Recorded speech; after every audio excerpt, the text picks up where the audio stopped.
Good evening. So I'm going to bring you a cup of cards this evening, and I apologise for being late, but I've been working all day. I haven't long finished a 12-hour shift actually. So the cards today are coming from the Herbal Astrology Oracle by Adriana Arialis, and they're produced by Hay House, and that is the deck. So we have three cards that are stepped forward. The first one is Mandrake, Sensuality, and it's number 45.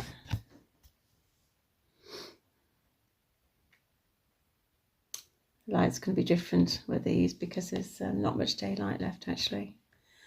So Mandrake has stepped forward today to ask us about sensuality, about intimacy, about joy and happiness, and how we find it and how we can improve it.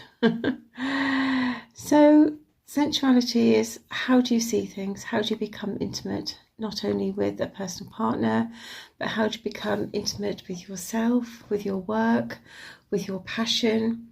How do you find that inner joy, that inner light, that inner guidance? Do you need to let go of misbeliefs? Do you just need to just relax and just join the flow? Sensuality is something quite beautiful. It's something quite personal, and it means lots of different things to different people. But to be sensual is to be intimate, personal. It is to be of love, to give love, to share love, to be open to change. It's to find the joy and the bliss in any particular situation, in any particular thought, in any particular guidance. It's to find that bit of you that wants to shine, that bit of you that wants to be not perfection, but wants to bring joy and encouragement and ecstasy to whatever you're doing. And it's a beautiful gift to be able to give, but also to receive. And when we're in that state, don't only do we give, but we receive as well. And it's nice to have the reception of that same vibration. And that's what it is. Sensuality is a vibration. It's to find that inner peace, inner alignment, to find that bit of your own divinity. When we're not within this vessel, we actually are living in bliss all the time. It's our natural state. And Mandrake has just shown up to actually remind us that we are blissful, that we are joyful, that we are creative. And you have to put that in all areas of your life. And when you do that, you will actually embrace the essence of who you are at the centre. So the next card to come forward was Foresight, number 36, which is Coca.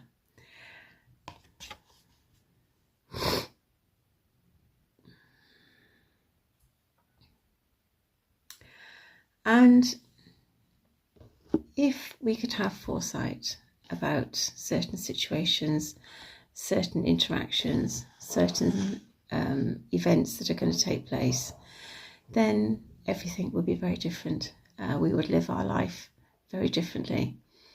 But we don't have the blessing of foresight. We have the blessing of hindsight, which can sometimes trip us up.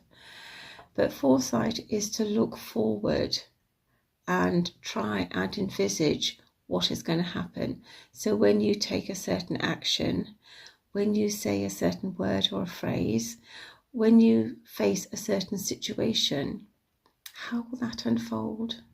Will it unfold for your highest good? Will it unfold with some caveats? Will it unfold in a way that you completely aren't expecting? Because there is something else and a hidden agenda behind the vibration.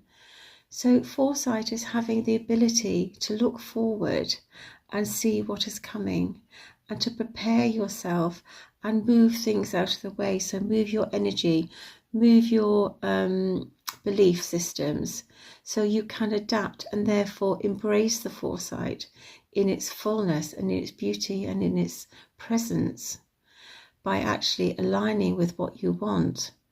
So foresight can be very, very helpful, but we have to be able to see it, have to be able to plan it, have to be able to find that countenance within us, to be able to discern what is right and what is wrong, what is good, what is bad, what is right for us, and withdraw our energy if something is not.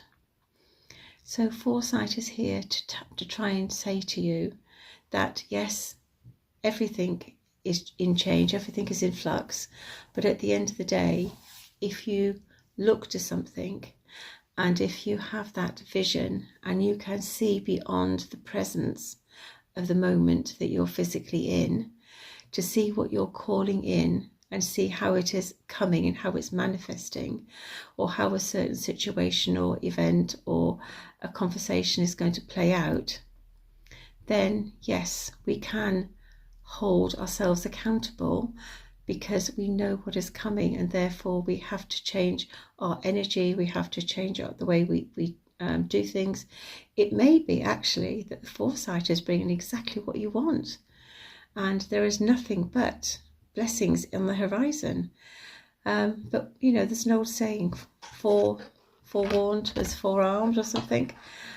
So often it gives us guidance, and foresight in a way is intuition, because your intuition won't lead you astray if you're listening to it and if you're tuned in energetically. You know, your intuition is your gut, it's your GPS, and it will warn you, it'll guide you, it'll make you happy, it'll tell you not to do something.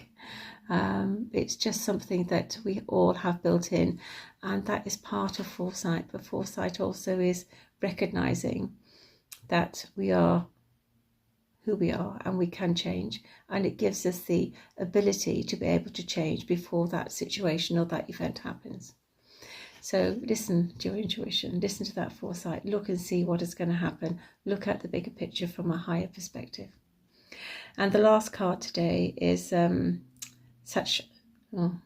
Shishandra, I think it's called, number 29, which is grace. It is getting a bit dark in here again today, so I will, oh my goodness, yeah, I will put the cards at the end as usual. So grace is a beautiful expression, it's a beautiful energy, it's being grateful for where we are, it's being in love with where we are, it's allowing things to unfold in their natural beauty, to accepting things as they are.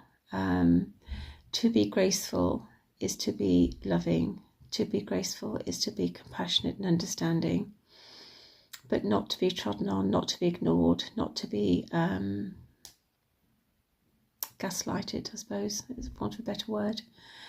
To be in grace is to hold yourself above any conversation and any wrongdoing, but to honour who you are and honour your light and honour the person or the situation that's actually unfolding. And it's holding that higher timeline. It's being able to wait until a certain situation or person actually comes back, and you have that conversation that has been missing. But yeah, to be graceful is to be kind and courteous and to be honest, and to do things from a heart of peace. So yeah, that's what grace is for you today, is just be graceful in every situation. You know, there are things going on in other people's lives that we don't know about. There are decisions made and energies that are infected. So just have some compassion, have some grace, and, you know, just step back if you need to, because that's important for them and for you. But you still hold them in your heart, and you can still hold that love in your heart. And it doesn't mean that they're gone forever, and it doesn't mean that you have to live without them forever. But there is a period of adjustment and a period of discernment and a period of grace. So that's what we're having today. So we have 3 cards from the Tony Carmine Salarino deck, and it really is getting dark, so I do apologise. I must stop doing this late at night. The first one is self-love and compassion. Have compassion for yourself, forgive yourself, and be kind. Nothing and nobody is perfect when judged from the human perspective. Life in all its mysteries, unanswered questions and seemingly imperfection is perfect. See this from the higher perspective and see it through the quietness of your heart. Life is a continuous learning experience. The Golden Path. Where you are a beautiful, gifted and sensitive soul travelling the golden path full of creativity and light. You are here. You are on your way to fulfilling your heart's deepest desires. Enjoy each precious moment along the path, and even greater love and wisdom to come. And the last one today is soul light, so I'm having difficulty reading them. A relationship may seem less than perfect from the perspective of your soul. This relationship is here to help you grow. Greater understanding and compassion help, but at the same time, stand up for yourself and your rights. Listen to and be guided by the higher light of your soul. And that's very true of a lot of relationships that are on the rocks.